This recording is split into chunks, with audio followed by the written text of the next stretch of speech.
All right, guys, we have some big things brewing. A lot of news that we know that we can't put on regular mainstream YouTube.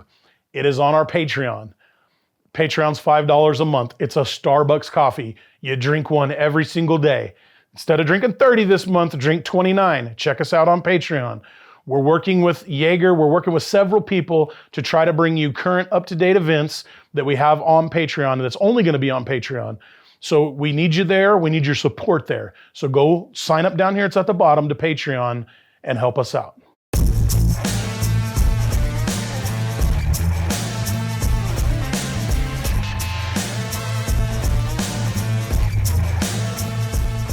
What's up, Outlaws? How is everybody today?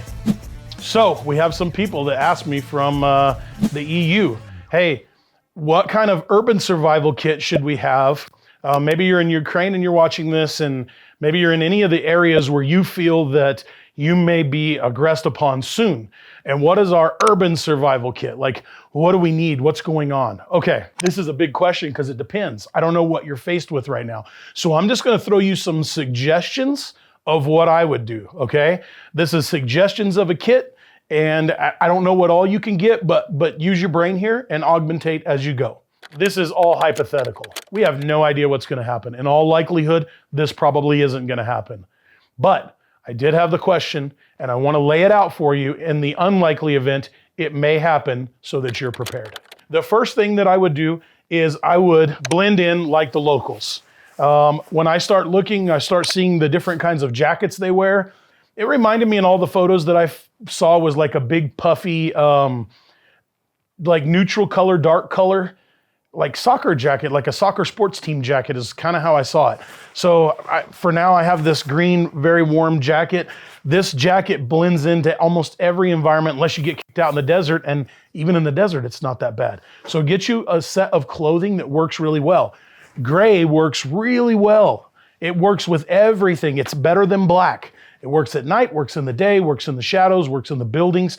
So if you can stay in this kind of dark gray color, that works great. That's what I'd wear on clothing. Knowing that somebody is aggressing upon you, a foreign attacker is coming into your town, and you're gonna have to start staying in the shadows. You're not gonna stay in the comfort of your own home. You might have to find your way breaking into buildings. Now remember, in a war zone or a war event, there are no more rules. The only rule is you need to stay alive. So some of the things that I would recommend is like this screwdriver that has multiple bits and ratchets so that if I'm trying to get something a little harder, I can get it or it locks. But it has multiple bits on it and it's pretty long and it provides the power of a regular screwdriver. A regular set of pliers and a set of channel locks. You'll be surprised that when you're trying to get into things or out of things, how handy these are to be able to use just to work. You may have to fix a car battery or change a car battery. You may have to take one car that the battery's dead and you move one battery to the other one, or you may have to find a way to hotwire that car, or you may have to break into a lock to get into that car. Some other mentions are some vice grips and a crescent wrench, maybe a couple different sizes of crescent wrench. Everything you can do with a ratchet, you can almost do with a crescent wrench. Being able to grab onto some of these smaller nuts and bolts are really important. Still, you look at me and you say, I don't really know, but you'd be surprised how many things you need to break into or break out of while you're trying to stay in the shadows. Another one that I would have with me no matter what is a hammer. Now you say, what is a hammer for? I get a big framing hammer. It doesn't have to be a wood handle. It doesn't matter which one you have. This is just what I have. You have no idea when you're going to bust something, bust a window, bust into a car window, or maybe you have to use it to fight. Remember, if you have to use it to fight, don't make monkey swings, make straight swings. People can't see this coming. This gives you just a little bit more distance if you had to smack somebody with this hammer. So a hammer is something that I would always have with me. Just try to get the longer, bigger, heavier hammer because you never know when you're going to need it. A bushcrafting knife. I think you guys over there can get more knives. This one isn't expensive. It's like $50. It's the carbon Mora knife. It has a sharpener on it and it has a way to make fire on it. It doesn't have to be Mora. Just grab a knife that is going to go with you so that you can use it for your small tasks. A packable, foldable shovel. This one is a SOG. You don't know when you're going to have to build a foxhole. You don't know when you're going to have to fill up sandbags. You can take trash bags or pillowcases and fill them full of sand, put the top on them and make sandbag blocks so that it makes a bullet barricade so that when people are shooting at you, you're barricaded behind it. Paracord, I'd always have paracords. You never know when you're gonna need it. I would have it pre-cut. Cut it in 6-foot lengths, 20-foot lengths, 50-foot lengths, and maybe have 100-foot with you. Make sure you burn the ends and always keep paracord with you. Some sort of a small Leatherman tool or Gerber tool, which just offers you to do some smaller tasks and have it with you all of the time. Guys, you can't have too many tools, especially when you are on the run or having to live. If you look at Ukraine right now, they're having to live underground. If you're having to live underground, you want to have some of these little things to add to your kit. A lockpick set. I don't know if you can get this there. I don't know if you can get it in time, but if you can get something to break locks, that's really cool. If you can't, you can always use a hammer to break that lock. Remember, in this situation, there are no rules. If you've got to get to shelter one way or another. You need some sort of light. Again, this all goes under the tools. I like a headlamp because it allows you to keep it on your head or keep it under your neck and work, but a bright flashlight will work well too. Since you probably don't have access to night vision, and you're probably not gonna get access to night vision or a bunch of tactical equipment, maybe also the biggest handheld flashlight that you can so that you can light up an area. Just remember, as soon as you turn on that light, everybody knows that you're there. I'd have 2 sets of gloves. I'd have one smaller, thinner set to give you the best dexterity and keep you from burning yourself or cutting yourself. And I'd have one thicker leather set so that when you had to use these tools, you had a leather set of gloves so that your hands weren't hurt. You gotta protect your head, your eyes, your ears, and your hands, and of course your feet. All right, I'd get a small roll of duct tape. Duct tape can do everything for you. You'd be surprised that duct tape can, gosh, it does so many things. It'll cut up a wound. It'll help stop bleeding. It will patch up holes. It'll patch up holes in your clothes. It'll patch up holes in your backpack. You can make a backpack out of it if you had to. There's just so many uses for duct tape that I'd absolutely have duct tape in my pack. Emergency space blanket. Get an emergency space blanket, but get a dark colored one. This one is light, small, it'll just fit in your pack. It's really easy to do. All right, a medical kit. Look, guys, unfortunately, if a foreign country is invading you, the chances of you or somebody in your family taking a wound from a bullet, they're very high. So let me just give you some ideas of what it is that you can use. Some scissors so that you can cut their clothes off, okay? A tourniquet. I would have, the standard rule is a tourniquet for each appendage that you have, so 4 on you. Most guys I know carry 3 or 4, so at least 1 tourniquet, because in the time you have to have a tourniquet, you really need this tourniquet. The more tourniquets, the better. Most guys I know carry 3 or 4. Have one for each of your arms and your legs. Have one for your loved ones. Have a tourniquet. Nasal pharyngeal tube. It has the lube. It helps you to be able to breathe. They're cheap. Grab one. You can grab a full set from North American Rescue. There are lots of full sets you can buy, but you may not be able to buy one in time. So this is just to tell you what to grab and throw in there. A HYFIN vent for in case somebody has a through and through chest wound. You put the HYFIN vent on them. Where you are, you should be able to get an Israeli gauze. If not, you can get just a compression gauze, but the Israeli gauze really helps. The Quick Clot Combat Gauze works really well so that you can stuff the wound with it. And if you can stuff the wound and put the Israeli bandage over the top of it or some big pieces of gauze, any of that stuff works. You just need a medical kit that's gonna take care of the few things that, you know, stopping breathing, hole in the chest or hole somewhere in the bottom that you need to get the bleeding stopped immediately on so that you can get them to a hospital. Another thing you can do that I have is this Trauma Pack Now. I think you guys should be able to get these, but I know a ton of medical supplies from the United States is being sent over your direction. The quicker you can gather some of this right now, the better off you'll be. I would try to have one for each member of my family. They're not that expensive, and I don't think they're ITAR regulated anywhere, and they will help you. So do some research on medical kits and how to use them right now, and have that ready for an IFAC, individual first aid kit. Also, if the more stuff you can throw inside of a backpack, your medications, your blood pressure medications, pain pills, anything that you have, put them in there. Especially some Tylenol, ibuprofen. I'll tell you, a master for a toothache is 3 ibuprofen, 2 Tylenol. And that kind of, like in severe pain, that gets rid of a lot of severe pain. So add all that stuff to your kit. If you add that to your kit, make sure it doesn't rattle around.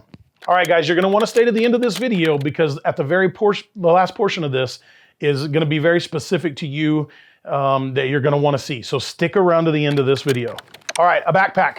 This is a small backpack that is neutral in color, it's black. If somebody saw you, if you're wearing this backpack and a gray shirt or just a sports jacket and somebody saw you walking, a soldier saw you walking, they're not gonna necessarily take you as a combatant. This is great for that, stay in the gray man area. These are some things that I would add into my kit to further my ability to move from building to building, get in vehicles, get out of vehicles, get across the border and get out of there. I would not be trying to camp. I wouldn't be trying to stay a long time. So if you need some like sleeping things or warmer clothes, add that to it. These are suggestions to add to your kit now.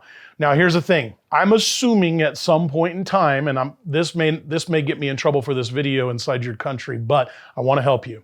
I'm assuming at this point in time that you will at some point in time in that be able to grab an AK-47 or an AK-74. Oh my gosh. Here's what I want to show you with that, a couple of things. One, you're probably not going to be able to get some sort of a chest rig. So a great option for that is this. It's made by SEWJOURN Gear. Make sure you spell it right. SEWJOURN Gear. I don't believe it's ITAR regulated. The guy that makes this is an amazing guy, and he didn't even know that he was gonna get this video or know that he needed this or know that you needed this, but this is the perfect ticket item for you. Because when you have this on, it doesn't look anything more important or none the wiser than it's just a bag that somebody's carrying. But open up this bag and it offers you a non-tactical look at protection for what you'll need in the event that you will be able to get some sort of firearm, that which I guess is an AK. So the first thing I carry is just a bottle of water inside of here. It has a pocket for a bottle of water because you're gonna need water. So I'd have water here and in my pack as many waters as you can carry. You're gonna find you need more water than you need food. On the inside, it allows you to carry a medical kit as well. So have your IFAK, your individual first aid kit, a set of scissors, and your tourniquet here. And then it allows you to hold 3 magazines. I purposely checked, I usually have AR-15 magazines in them, but it allows you to hold 3 full-size AK magazines. AK-74 magazines work as well. This gives you an ability to be able to have sort of a speed reload, very incognito, where people don't know that you have this. So if you're wearing neutral clothes, you have your backpack on, you have this on, you have the ability to have magazines at the ready, you have a first aid kit at the ready, you have water at the ready, and I have on the side of this a SOCP knife. So it's made by Benchmade, SOCP, any knife works. This one is just made to do really fast pokes with it, but you don't even have to have a knife on it. This kit is pretty awesome. I'm pretty sure you can get these at SEWJOURNgear.com and you can get them shipped over there. I don't think there's any regulations. If there are, I'm sorry. If not, go check out his website, because if you can have this on hand, even though you cannot touch a rifle right now, if you have on this hand expecting it, it is perfect for what you need. And on the other side of that, it works for a lot of other things. You can just carry it as day-to-day stuff, put a small survival pack in here. I don't know, put your everyday carry inside of this. Works great for that. But in the ability that you can touch an AK, it really helps you with your AK. All right, guys, so wrapping it up. I've got a way to break into things and a way to break out of things, right? It's really important. You can be tool heavy on this one and be really well. You don't need a lot of food. You don't carry a lot of food. Maybe have other people in your family carry the food, but you're gonna need to get into buildings. You need to get out of buildings. You need to get into cars. You might have to switch batteries. Think about those little things that you might see in your area. Wear appropriate clothing, whatever it is that you need, just make it neutral colors. Do not try to look like a soldier. Look like a normal civilian trying to work their way out. If for some reason you get some body armor, put it on underneath your clothes. I really like the SEWJOURN Gear bag because if you have a bag like that or that bag, it is very, very quiet. It's not, people don't know, people aren't expecting it, but it gives you the ability to have your tactical, stuff ready to go in the event that you have to get in a fight. I would get a gun as fast as I could get a gun. Don't go break any laws right now because nothing's happened, nothing may happen, but go grab a gun as fast as you can as soon as it starts happening, okay? And add all this stuff to your kit. make it light, make it fast so that you can get out of the country. Your idea is to get out of the country. Make none of this where it's that big of a deal that you're going, and as soon as you get out of the country, as soon as you get to a NATO safe country or any safe country, you can throw all that stuff away and become a refugee and hide under the safety of NATO, UN forces, whatever that ends up being. I don't know what that's going to end up being for you, but get to safety. Don't try to stay. Don't try to be a hero. Get to safety. You're not a soldier. If you were a soldier, you wouldn't be asking about this. So take care of you, take care of your family. And then if you need to go back and do something as a man of your house, you can go back and do it later. Take care of your family first. If you want to be a part of the Outlaw Nation, join the other outlaws on Patreon, and let's continue to build the Outlaw Nation. Thanks for watching. Do me a favor, like, subscribe, hit the bell notifications, comment for me. The more comments you have, the more questions you have, the more I'll try to get in there and answer them. And let's get us into the algorithm of the YouTube world so that everybody can see this. We appreciate you. Outlaw out.